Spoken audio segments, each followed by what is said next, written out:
lot of doubters every time any new business gets started. Maybe there are even more doubters when you try to start a co-op. Means a lot of people getting together. Many people don't want to take the trouble. But by 1938, most of us around here were pretty well convinced of the co-op way of doing things. It wasn't a very good year. Prices were down, and there wasn't much work. Some of the boys who had gone up to the big cities and factories in busy years drifted back to the farm. They found the old homestead looked pretty good, and life was more pleasant. The price of chicken was down as low as 11 cents a pound, and sometimes no takers, even at that. Nothing to do but eat them. It's a slow, mean job to pluck a turkey or a chicken, and the feathers and pin feathers are only the beginning. After all that, you still have to clean the bird and throw away everything but the giblets. But this Rockingham farmer had learned something up in Detroit. He figures if you could make automobiles on a moving line, you could sure clean poultry the same way.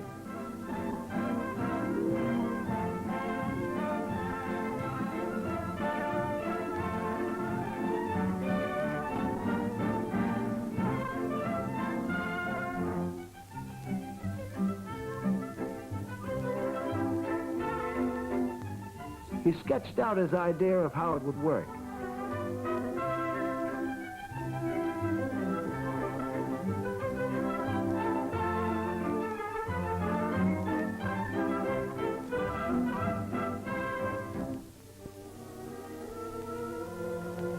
Sunday.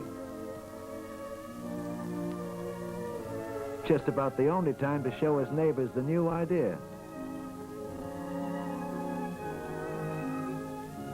He'd show them how to process poultry on a moving line. Sell a lot more that way and do it real fast. Save a lot of money and turn out a better finished bird.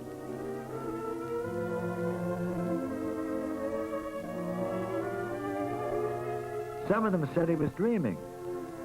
It would cost too much. People wouldn't bring the birds in. Where was all the money coming from?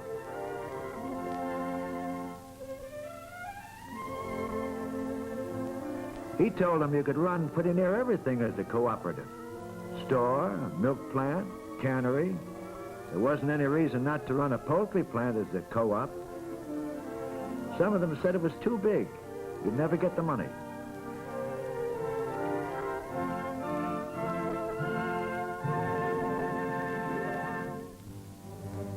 We came awfully close to being right. But after a lot of wrangling, we managed to do it. And on our own. 3,000 poultrymen put up $25 each for a share of common stock. A lot of them bought preferred stock, too. They all share in the profits. Let's go in and take a look at the way our friend's line works.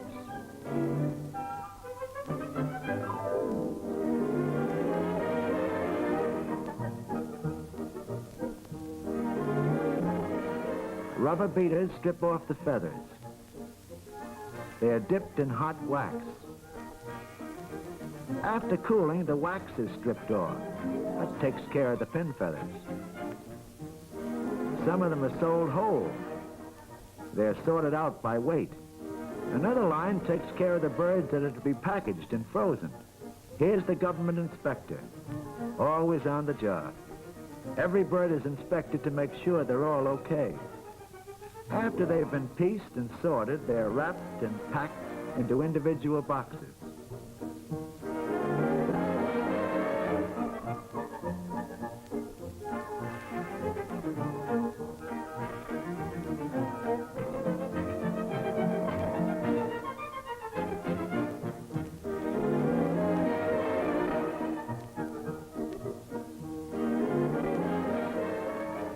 The box birds are quickly frozen in this modern cold storage and freezing plant.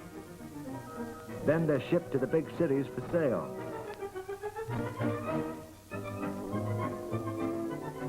This mutual cold storage is another of our co-ops.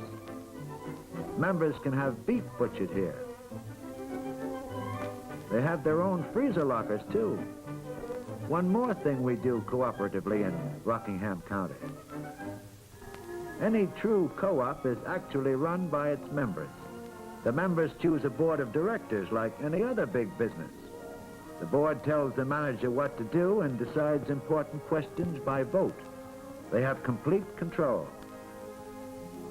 I'm a member of the board of the poultry marketing co-op. This is a pretty typical meeting. Matters like how much to spend on advertising are quickly taken in stride. But when something big, like grading of the birds, comes up, it takes a lot of talking. One man says it would be fine to raise the quality by paying a premium price for top birds and buying only the best grade.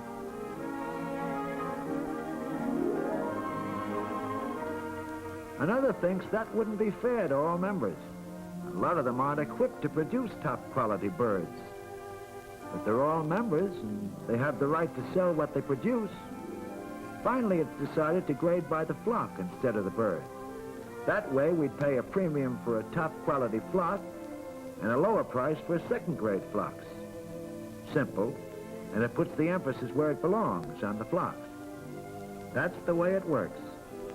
Maybe there's a lot of talking, but these are individual businessmen with free choice, doing business the way they themselves chose. They own their own business, and together they run it. Let's see how these co-ops get started in the first place. They're all alike, but just for example, let's take the poultry co-op. First, we formed an organization and got ourselves incorporated so we could sell stock. Then we each put in $25 and each got a stock certificate in the corporation. Lots of co-ops start with less. Some of ours around here started with as little as $2 per member. You don't have to have any special amount. 3,000 turkey and chicken raisers each put in $25. That made a total of $75,000. That's a heap of money when nobody has over $25 in the kitty. Then with the preferred stock, that doesn't carry any voting or management rights at all, we got a total of $160,000. Then we had a meeting, elected a board of directors and a manager, hired a builder, and in no time at all we had a new plant, and it belonged to all of us. The members and non-member producers who wanted to market their birds to the co-op but didn't want to join brought in their turkeys and chickens. The birds from both members and non-members, anybody can deal with this co-op, were paid for at the standard market prices. They were boxed, frozen, shipped in special refrigerating cars and sold. Money from sales began to come in. It belonged to all of us. After the workers, the taxes, and all costs were paid, there was still some left. It was ours, so we divided it. Simple, isn't it? Well, simple in principle anyway. We had to do a lot of work, and there was a lot of people who made it tough. We did it ourselves, a bunch of dirt farmers who didn't even have very good dirt. Yes, we formed all this ourselves. Anybody can do it, though not without work. You have to argue quite a bit. This shows a little of what we've got. That square building's their mutual cold storage, and behind it's the poultry co-op. The building under construction is a new meat packing co-op. We just got started. And there's the co-op cannery. We buy our supplies through co-op stores and sell our wool. We buy electric current and sell our milk. We produce about $31 million worth of farm products every year in this county. There's my neighbor, Fred McNeil, taking his family to church, like he does every Sunday. Now, Fred's just an ordinary farmer, but he's a pretty important man in our county. He didn't have anything to start with. He hasn't much money now. He works hard because farmers always work hard. But now there's nothing too new or wonderful about all this, and we don't say there is. Anybody could do it. Millions of folks have. But there's a proud satisfaction that you own a share in your country. About 6,000 of us altogether put up the money to build all these things. And nobody put up very much. We own them. We meet and wrangle and hire and fire. It's a democracy right down to the limestone. And it outcrops the same way. Here in this rocky land where people have lived and worked and suffered, where women have borne children and struggled and died, just like they do everywhere, we just happened to carry through an idea. It was hard work, but it was worth it. I guess the most important thing about it all is that we're just an ordinary group of people, but we've learned how to live and work with each other.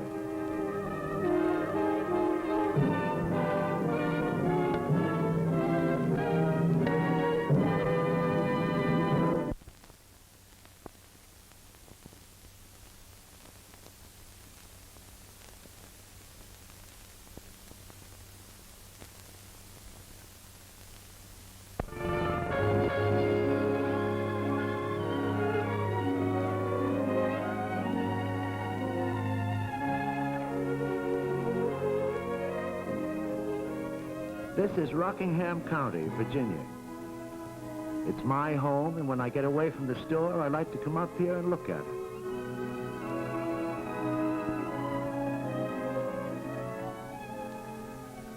We have a way of doing business here that works pretty well. Nobody told us we had to do it this way. Other sections of the country do things differently. But this way works out fine for us. I'd like to tell you about it. It's just an ordinary county, I guess, though it's mighty pretty. It's in the Shenandoah Valley between the Blue Ridge and the Allegheny Mountains. A lot of people drive through here on this fine highway.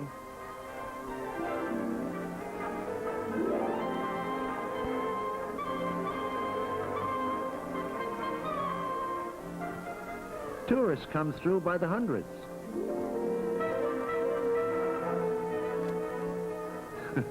They drive too fast to see much.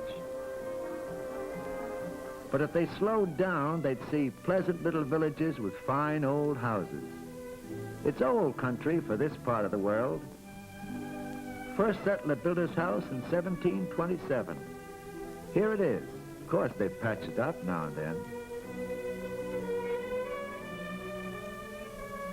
The Civil War left this section burnt out, gutted. Some of the wounds still show. But the people, instead of crying over the ruins, dug in and began to build for the future. There's a lot of history been made around here. George Washington rode a fine Morgan stallion through this gap during our fight for independence. Yes, a lot of people go through the valley. But they don't have much time to look around off the main roads. If they did, they might see farmers like Fred McNeil plowing his field or doing the endless things that farmers everywhere have to do.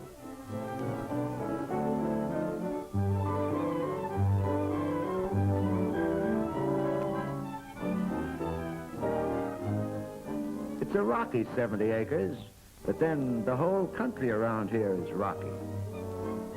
It's been farmed a long time. It's too hilly to start with. Fact is, a lot of it's pretty well worn out.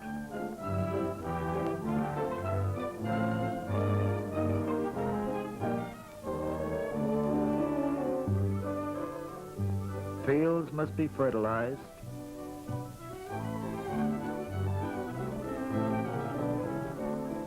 Fences must be fixed. Farming's tough work in any country.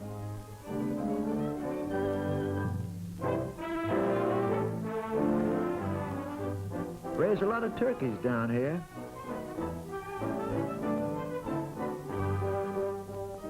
There's a lot to do, even with electric power.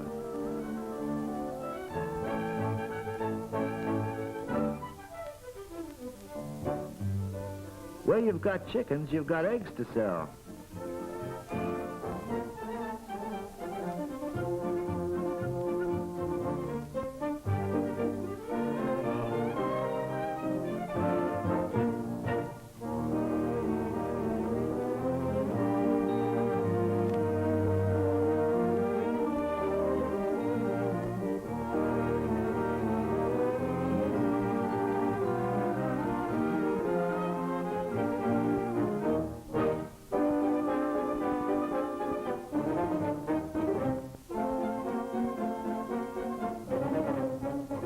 There's buying and selling to be done in town today.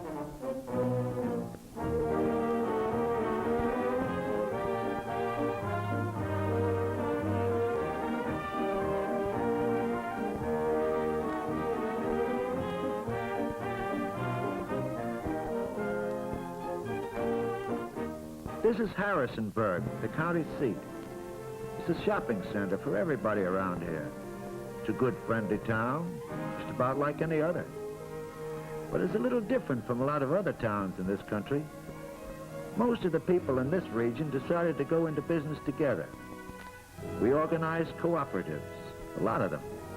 Most of us, well, not all of us, belong to one or more of these customer-owned business organizations. Fred takes his eggs into sell just like all farmers do. Takes them to a big store. It's got everything, just like every farm supply store. But this one is owned and run by its customers. It's a co-op. Yes, we built this ourselves.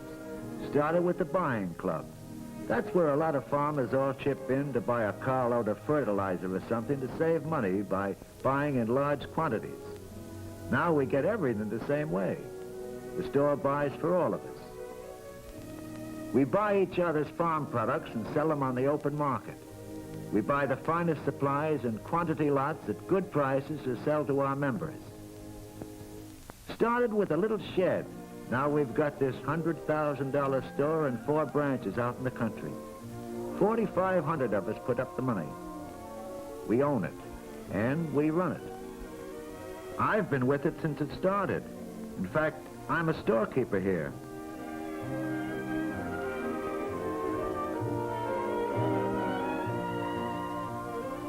Fred pays the same for his can of tobacco as he'd pay anywhere. Same with everything else bought here. But at the end of the year, there's a surplus. Yep, candy for the kids, too.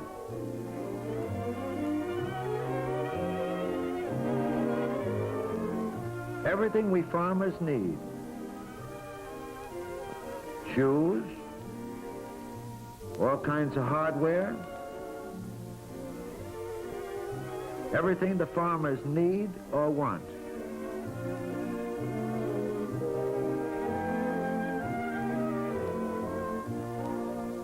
We sell everything here from tractors to lipsticks.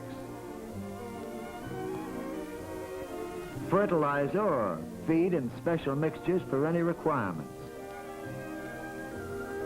This is one of the many things we do for members here.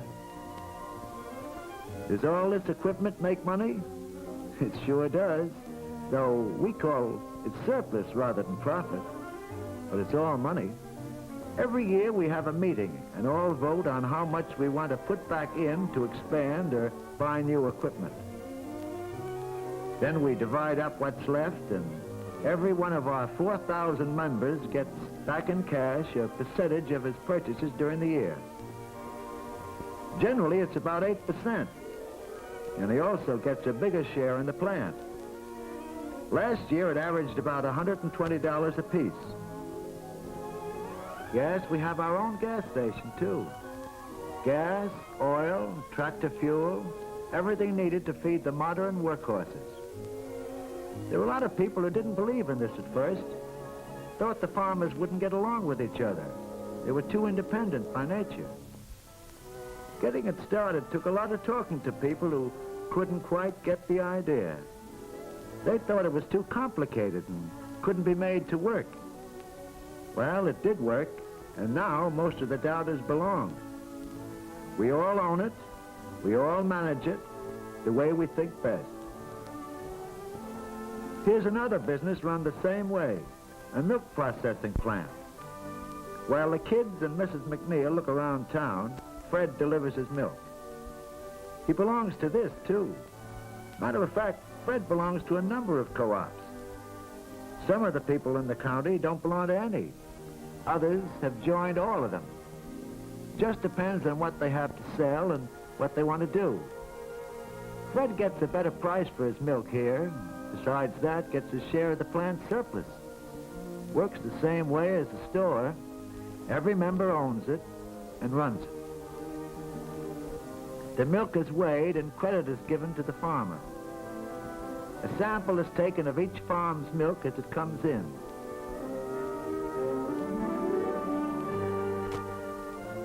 It's tested for bacterial count.